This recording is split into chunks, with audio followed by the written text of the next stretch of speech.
Hello friends, once again welcome to JS the English. Friends, आज के इस video lecture में हम बात करने वाले हैं क्लास 12th की इंग्लिश बुक फ्लेमिंगो के सेकंड चैप्टर लॉस्ट स्प्रिंग की हिंदी स्टोरी की विषय में। आज के इस वीडियो लेक्चर में मैं आपको बताऊंगा कि इस चैप्टर की हिंदी स्टोरी क्या है। सबसे पहले तो इस चैप्टर का जो मीनिंग है वो समझ लेते हैं। लॉस्ट स्प्रिंग, खोया हुआ बसंत। इस चैप्टर के जो लेखिका हैं यानी जो राइटर हैं वो हैं अनीस जंग। अब पहले तो हम इन अनीस जंग के विषय में जानेंगे, उसके बाद हम चैप्टर की डिटेल स्टोरी के विषय में जानने का प्रयास करेंगे। जहाँ तक इस चैप्टर की जो ऑथरेस हैं, लेखिका हैं, उनका सवाल है, इनका जन्म राउरकेला में 1964 में हुआ था। उन्होंने अपना बचपन और किशोरावस्था हैदराबाद में बिताई।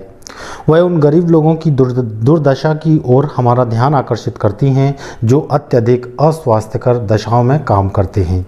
यानी इस चैप्टर में लेखिका ये बता रही हैं हमको उन बच्चों के अस्वास्थ्य के विषय में, ऐसी दशाओं के विषय में जो अस्वस्थता को प्रकट करती हैं। वे लोग जो सीमापुरी में रहते हैं उनके विषय में 1971 में बांग्लादेश से आए थे। साहिब का परिवार भी उनमें से एक है। वह एक कूड़ा बीनने वाला लड़का है। यानी यहाँ जो मेन कैरेक्टर है वो है साहिब। ये एक कूड़ा बीनने वाला लड़का है। एक दूसरे भाग में वह फिरोजाबाद में चूड़ी बनाने वालों की दयनीय दशा का वर्णन करती हैं।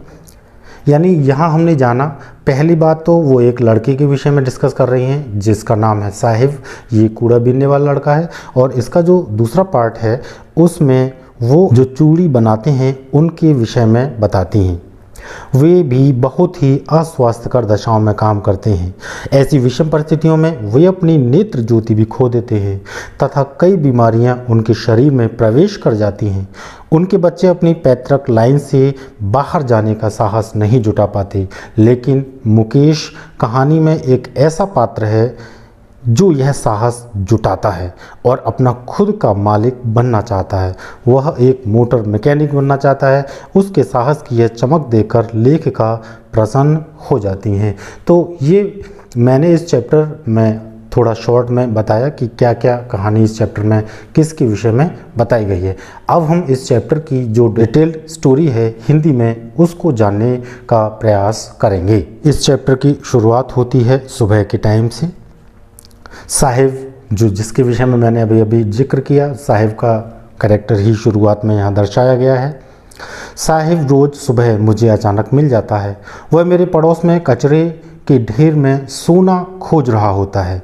मैंने उससे पूछा, तुम यह काम क्यों करती हो? साहिब ने अपना घर बहुत दिन पहले छोड़ दिया। ढाका के हरे भरे खेतों के बीच बसे अपने घर की याद उसे बिल्कुल नहीं आती। उसकी माँ उसको बताती है कि बार बार आने वाले तूफानों ने उनके घर और खेत तबाह कर दिए। यही कारण है कि वह वहाँ से छोड़कर सोने की खोज में बड़े शहर में आ गए जहाँ वे अब रहते हैं। दूसरी ओर देखते हुए वह बुदबुदाया, मेरे पास और कोई काम नहीं है। स्कूल जाओ, मैंने सहज भाव से कहा। या मैंने का मतलब लेखिका से है, अनीस जंग से है। और मैंने तुरंत महसूस किया कि मेरी सलाह में कोई दम नहीं है। मेरे पड़ोस में कोई स्कूल नहीं है। जब वहाँ बन जाएगा तो मैं चला जाऊँगा। मैंने वैसे ही मजाक करते हुए पूछा, यदि मैं स्कूल शुरू करूँ तो क्या तुम आओगे? पूरी मुस्कान के साथ वह कहता है, हाँ बिल्कुल आऊँगा। कुछ दिन पश्चात मैंने देखा कि वह दौड़ता हुआ मेरे पास तक आया और कहा, क्या आपका स्कूल तैयार हो गया है? मैं अपने झूठे वादे पर लज्जित हुई। मैंने कहा, स्कूल बनाने में बहुत समय लगता है, पर उसके रूखे जीवन के हर कोने में मैंने जैसा वायदा किया ऐसे वायदे भरे पड़े हैं। उसे जानने के कई महीने बाद मैंने उससे उसका नाम पूछा। वह अपना नाम बतलाता है, साहिब आलम। वह उसका अर्थ नहीं जानता। यदि वह अर्थ जानता, दुनिया का मालिक जिस पर उसे विश्वास करना मुश्किल होता। अपने नाम के अर्थ से अनजान वह दोस्तों के साथ गलियों में घूमता है, जो नंगे पैर फिरने वाले लड़कों की एक सेना है, जो सुबह की चिड़ियों की तरह प्रकट होते हैं और दोपहर को गायब हो जाते हैं। महीनों बाद मैं उन सब को पहचानने लगी थी। मैंने उनमें से एक से पूछा, तुम चप्पल क्यों नहीं पहन रहे हो? उसने सादा सा उत्तर दिया, मेरी माँ उनको टाँट से नीचे नहीं उतारती। दूसरे लड़के ने, जो बेमेल जूते पहने हुए था, कहा कि यदि उसकी माँ जूते नीचे उतार भी देगी तो यह उनको फेंक देगा। जब मैंने इस पर टिप्पणी की तो उस लड़के ने अपने पैर भूमि पर घसीटे और कुछ नहीं कहा। तीसरे लड़के ने, जिसको जीवन भर जूते प्राप्त नहीं हुए, कहा, मैं जूता पहनना चाहता हूँ। देश में यात्रा करते समय मैंने बच्चों को नगरों में और गांव की सड़कों पर नंगे पैर चलते देखा है। यह पैसे की कमी के कारण नहीं, बल्कि नंगे पैर चलना एक परंपरा है। इसका एक स्पष्टीकरण है। मुझे आश्चर्य है कि लगातार बने रहने का क्या यह एक बहाना मात्र है। उद्योपी के रहने वाले एक व्यक्ति ने एक बार मुझे एक कहानी सुनाई जो मुझे याद आती है। जब वह छोटा लड़का था, वह एक मंदिर के पास से होकर स्कूल जाया करता था। उस मंदिर में उसका पिता पुजारी था। वह मंदिर में थोड़ी देर रुकता था और जूतों की जोड़ी के लिए प्रार्थना किया करता था। 30 वर्ष बाद मैंने उसका कस्बा और वह मंदिर देखा, जो अब बिल्कुल उजाड़ पड़ा था। उस मंदिर के पीछे, जहाँ नया पुजारी रहता था, लाल और सफ़ेद प्लास्टिक की कुर्सियाँ थीं। एक छोटा लड़का जो स्लेटी रंग की वेशभूषा पहने था, जूते और जुराब पहना था, हाँफता हुआ आया और अपना बस्ता एक फोल्डिंग बेड पर फेंक दिया। लड़के की ओर देखते हुए मुझे उस दूसरे लड़के की याद आई जो देवी से प्रार्थना किया करता था। जब अंत में उसे जूतों की जोड़ी प्राप्त हो गई तो उसने कहा, मेरे ये जूते कभी न खोएं। देवी ने उसकी प्रार्थना स्वीकार कर ली।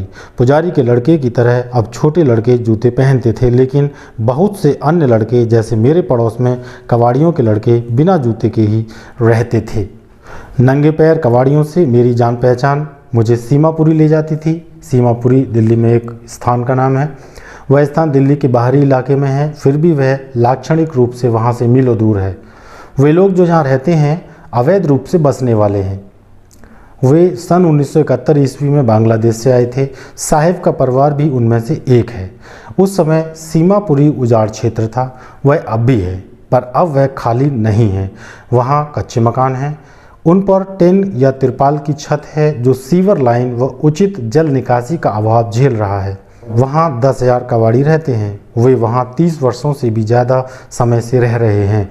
कोई पहचान पत्र और परमिट उनके पास नहीं है, लेकिन राशन कार्ड मिल चुके हैं, जिससे उनके नाम मतदाता सूची में आ गए हैं और उसकी सहायता से वे अनाज खरीद सकते हैं। अस्तित्व के लिए पहचान की अपेक्षा भोजन अधिक महत्वपूर्ण है। जब मैंने पुरानी फटी साड़ियाँ पहने स्त्रियों के एक समूह से पूछा कि तुम अपने हरे भरे खेतों और नदियों के सुंदर देश को क्यों छोड़कर चली आई हो, तो उन्होंने उत्तर दिया, यदि दिन छिपने पर हम अपने परिवार को भोजन करा सकते हैं और हमारे पेट में दर्द न हो, ऐसी दशा में हम सो जाते हैं, तो हम यहाँ रहना बेहतर समझते हैं, उन खेतों की अपेक्षा जो हमें अन्न न दे पाते हों। जहाँ कहीं भी उन लोगों को भोजन मिलता है, वे वहीं अपने तंबू गाड़ देते हैं, जो उनके चलते फिरते घर होते हैं। बच्चे उनमें बड़े होते हैं। अस्तित्व में वे हमारे सहभागी भी हो जाते हैं। सीमापुरी में अस्तित्व का अर्थ कबाड़ी का काम करना है। वर्षों से सीमापुरी ने ललित कला का बड़ा आकार प्राप्त कर लिया है। कचरा उनके लिए सोना है। वह उनकी रोजी है। वह उनके सिर पर छत प्रदान करता है, भले ही वह छत चूती हो यानी टपकती हो, लेकिन एक बच्चे के लिए इससे भी अधिक वह बहुत कुछ है। मुझे कभी कभी 1 रुपया मिल जाता है और 10 रुपये का नोट भी। साहिब ने ये बात कही। उसकी आंखों में चमक आ जाती है। जब तुम्हें कचरे के ढेर से चांदी का सिक्का मिल जाता है तो तुम उसकी खोज करना बंद क्यों नहीं कर देते, क्योंकि वहाँ से और अधिक प्राप्त होने की आशा है। ऐसा लगता है कि बच्चों के लिए कचरे का अर्थ उनके माता पिता के अर्थ से भिन्न है। बच्चों के लिए कचरा आश्चर्य में लिपटा हुआ है, बड़ों के लिए उसका अर्थ अस्तित्व है। अब लेखिका कहती हैं, जाड़े की एक सुबह का समय है। मैंने साहिब को बाढ़ से घिरे हुए एक फाटक के समीप खड़े हुए देखा, जहां से वह सफ़ेद वेशभूषा पहने 2 युवकों को टेनिस खेलते हुए ध्यानपूर्वक देख रहा था। मुझे खेल पसंद है, वह हिचकिचाते हुए कहता है और दृढ़तापूर्वक बाढ़ के पीछे से खड़ा होकर देखता है। जब कोई नहीं होता तो मैं भीतर चला जाता हूँ। वह कहता है, चौकीदार मुझे वहाँ झूला झूलने देता है। साहिब भी टेनिस जूते पहने हुए हैं, जो उसके गंदे कमीज और निकर पर विचित्र लग रहे हैं। स्पष्टीकरण के रूप में वह कहता है, किसी ने मुझे ये जूते दिए हैं। वास्तव में किसी धनी लड़के ने उनको बेकार समझकर फेंक दिया है, जिसने उनको पहनने से मना कर दिया था क्योंकि एक जूते में छेद हो गया था। पर साहिब को इसकी कोई चिंता नहीं है, क्योंकि जो नंगे पैरों चलता रहा हो, एक छेद वाले जूते ने उसके स्वप्न को साकार कर दिया। लेकिन वह खेल जो वह इतनी सावधानी से देख रहा था, उसकी शक्ति से परे था। तो फ्रेंड्स, यहाँ हम देख रहे हैं कि लेखिका झुग्गी झोंपड़ी में रहने वाले जो लोग होते हैं, जो कूड़ा बीनने का काम करते हैं, उनकी दशा कितनी दयनीय होती है। उनके पास खाने के लिए भी पैसे नहीं होते हैं, पैरों में पहनने के लिए जूते तक नहीं होते हैं। वो किसी के फेंके हुए जूतों को ही पहनकर अपना सौभाग्य समझते हैं। इन सब दयनीय परिस्थितियों के विषय में लेखिका यहाँ वर्णन कर रही हैं। अब आगे चलते हैं। आज सुबह साहिब दूध की बूथ पर जा रहा था। उसके हाथ में स्टील का कनस्तर था। दूर संकेत करते हुए वह कहता है, सड़क पर दूर मैं अब चाय की एक दुकान पर काम करता हूँ। मुझे पूरा भोजन और 800 रुपये मिलते हैं। मैंने पूछा, क्या वह इस कार्य को पसंद करता है? मैंने देखा कि उसके चेहरे से बेफिक्री गायब हो चुकी थी। स्टील का कनस्तर अधिक भारी प्रतीत होता है, प्लास्टिक के उस थैले की अपेक्षा जो वह कंधे पर आसानी से रखकर ले जाएगा। वह थैला उसका था, कनस्तर उस दुकानदार का था जिसका दूध का बूथ था। साहिब अब अपना मालिक नहीं रह गया है। अब इसके नेक्स्ट पार्ट की ओर चलते हैं, जिसमें मुकेश का जिक्र है। वो मुकेश अपना स्वयं का मालिक बनना चाहता है, कार खरीदना चाहता है, कार को चलाना चाहता है। मुकेश स्वयं अपना मालिक बनना चाहता है। वह कहता है, मैं मोटर मैकेनिक बनूंगा। मैंने पूछा, क्या तुम कारों के बारे में कुछ जानते हो? सीधे मेरी आंखों में देखता हुआ वह उत्तर देता है, मैं कार चलाना सीखूंगा। फिरोजाबाद कस्बे की गलियां जो धूल से भरी हैं, उनमें उसका स्वप्न मृग मरीचिका के समान दिखाई देता है। फिरोजाबाद चूड़ियों के लिए प्रसिद्ध है। फिरोजाबाद का हर दूसरा परिवार चूड़ियाँ बनाने में लगा है। यह भारत का ग्लास ग्लोइंग उद्योग का केंद्र, जहां लोगों की पीढ़ी दर पीढ़ी भट्टियों पर काम करते हुए, कांच को वेल्ड करते हुए लगी रही हैं, और ऐसा प्रतीत होता है कि वो पूरे देश की औरतों के लिए चूड़ियाँ बनाने में लगे हैं। मुकेश का परिवार भी उनमें से ही एक है। यहाँ थोड़ा सा स्टोरी को जानने के बाद हमने समझा कि इस पार्ट में लेखिका मुकेश नाम का बच्चा है, उसके कैरेक्टर के विषय में, उसकी परिस्थितियों के विषय में बताने का प्रयास करती हैं, जो फिरोजाबाद में रहता है, जहाँ पर चूड़ियाँ बनती हैं, जहाँ पूरे देश के लिए चूड़ियाँ बनाई जाती हैं। मुकेश का परिवार भी उनमें से एक है। उनमें से कोई नहीं जानता कि उस जैसे बच्चों के लिए उच्च ताप की कांच की भट्टियों में काम करना, बिना हवा और प्रकाश के अंधेरी और नीरस कोठरियों में काम करना अवैधानिक है। यदि कानून लागू किया जाए तो मुकेश और 20,000 बच्चों को गर्म भट्टियों से, जहां वे दिन के समय कठोर परिश्रम करते हैं और प्रायः अपनी आंखों की चमक खो देते हैं, बाहर ला दिया जाएगा। जैसे ही मुकेश स्वेच्छा से मुझे अपने घर ले गया, उसकी आंखें प्रसन्नता से चमकने लगीं। उसने गर्व के साथ कहा, उसके मकान का पुनर्निर्माण हो रहा है। हम दुर्गंध देने वाली गलियों जो कूड़ा करकट से अवरुद्ध थीं से होकर नीचे गए। हम ऐसे मकानों के पास से गुजरे जिनकी दीवार टूटी हुई थी। वहाँ आदिम स्थिति के समान आदमी और पशु साथ साथ रहते थे। मुकेश एक ऐसे ही मकान के दरवाजे के सामने जाकर रुका। उसने अपने पैर से आगे पीछे डगमगाने वाले लोहे के दरवाजे को जोर से और शोर के साथ खोला। हमने एक अर्धनिर्मित कुटीर में प्रवेश किया। उस मकान के एक भाग में फूस का छप्पर पड़ा था। उस छप्पर के नीचे एक चूल्हा था जिसमें लकड़ियां जलाई जाती थीं। उस चूल्हे के ऊपर एक बड़े बर्तन में पालक के पत्ते उबल रहे थे। भूमि पर एल्युमिनियम की बड़ी बड़ी तश्तरियों में और कटी हुई सब्जी रखी थी। एक कमजोर पतली युवा औरत पूरे परिवार के लिए शाम का खाना बना रही थी। उसकी आंखों में धुआं भरा हुआ था। वह मुस्कुरा रही थी। वह मुकेश के बड़े भाई की पत्नी थी। उसकी आयु ज़्यादा नहीं थी। घर की बहू के रूप में उसका आदर किया जाता था।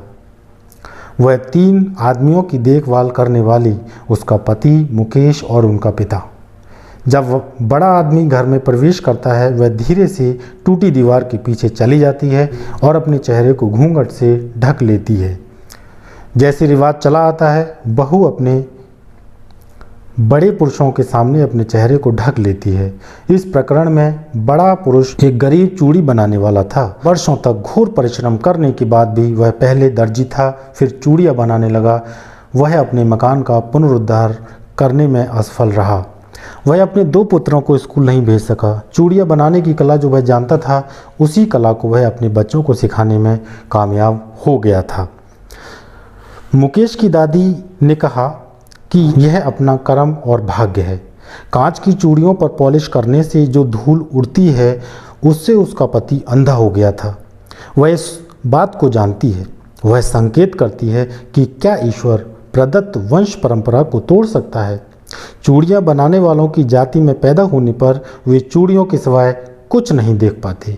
घर में, अहाते में, प्रत्येक दूसरे घर में, प्रत्येक दूसरे अहाते में, फिरोजाबाद की प्रत्येक गली में चूड़ियों की डंडा मुरी, चमकीली सुनहरी, धान के हरे रंग की, शाही नीली, गुलाबी, बैंगनी, इंद्रधनुष के 7 रंगों से उत्पन्न सभी रंग की चूड़ियाँ वहाँ दिखाई पड़ती थीं। गंदे अहातों में टीलों पर पड़ी रहती हैं। हाथ से चलाने वाली चौपहिया गाड़ियों पर ढेर लगी उस छोटे कस्बे की तंग गलियों में नवयुवक धकेल कर ले जाते हैं और अंधेरी बैरक में तेल की दीपक जिनकी ज्वाला टिमटिमाती रहती है, उनसे दूसरी पंक्ति में लड़के और लड़कियां अपने माता पिता के साथ बैठते हैं और रंगीन कांच के टुकड़ों को चूड़ियों के व्रत में जोड़ते हैं। उनकी आंखें बाहर प्रकाश की अपेक्षा अंधेरे से ज़्यादा अनुकूल हैं। यही कारण है कि वे वयस्क होने से पूर्व अपनी नेत्र ज्योति गंवा बैठते हैं। सविता एक छोटी लड़की जो बहुत अरुचिकर गुलाबी वेशभूषा पहने हैं, एक बुढ़िया के पास बैठी है जो कांच के टुकड़ों में टाँका लगा रही है। जैसे उसके हाथ मशीन के चिमटे की तरह यंत्रवत चलते हैं। मैं सोचती हूँ कि क्या वह चूड़ियों की पवित्रता को जानती है जिनके बनाने में वह सहायता करती है। वह भारतीय स्त्री के सुहाग का प्रतीक हैं।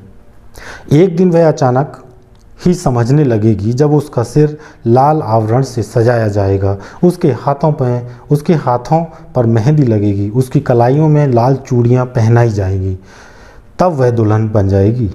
जो बुढ़िया उसके पास बैठी थी वह बहुत वर्ष पहले दुल्हन बनी थी। उसकी कलाइयों में अब भी चूड़ियाँ हैं, पर उसकी आंखों में ज्योति नहीं। खुशी से खाली आवाज़ में वह कहती है, उसने पूरे जीवन में एक बार पेट भरकर भोजन किया है। यह उसके कर्मों का फल है। उसका पति जो एक वृद्ध व्यक्ति है जिसकी दाढ़ी हवा में उड़ती है, कहता है, मैं चूड़ियों के सिवाय कुछ नहीं जानता। मेरी एकमात्र उपलब्धि है कि मैंने रहने के लिए मकान बना लिया है।